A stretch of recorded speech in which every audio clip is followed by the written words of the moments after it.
অসমৰ বিভিন্ন প্ৰান্তৰ পৰা অহা সমূহ ভক্তবান ৰাইজসকলক এই প্ৰেক্ষাগৃহৰ ভিতৰত আহিবৰ বাবে অনুৰোধ জনাইছোঁ। 20 মিনিটৰ পিছতে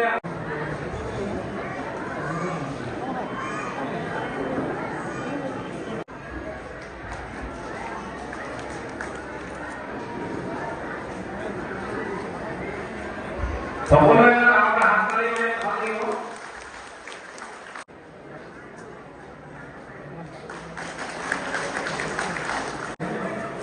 সম্পাদক হৈ আছে আমাৰ ফাইজিল আহমেদ ডাঙৰীয়া আৰু মাহমুদ আলী ডাঙৰীয়াক আগলৈ আহিব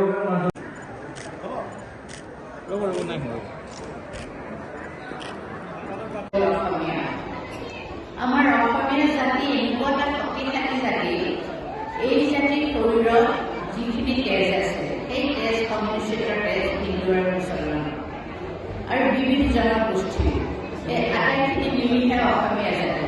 উদ্বোধনীগত গৱেষণা কৰিব পাৰোঁ, তেতিয়াহ'লে কিন্তু আমি আমাৰ এই ধৰ্মৰ মাজত ধৰ্ম আৰু আধ্যাত্মিকতাৰ এটা পাৰ্থক্য আছে। আমি ধৰ্মই আমাক সৃষ্টি কৰা সেই পাৰ্থক্য আৰু প্ৰভেদ আমি নাইকিয়া কৰিব পাৰিম। আমাৰ লক্ষ্য হৈছে আধ্যাত্মিকতা।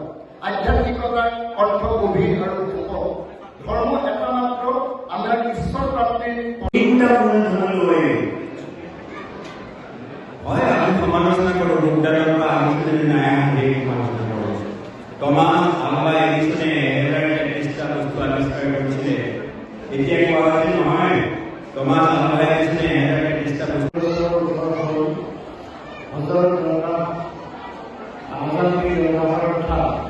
মই শুনি আছো, কিন্তু জীৱনৰ প্ৰথমবাৰৰ কাৰণে ইয়াত উপস্থিত হৈ এনেকুৱা এটা অনুভৱ কৰিছোঁ যে এই আমাৰ যিখন সমাজ,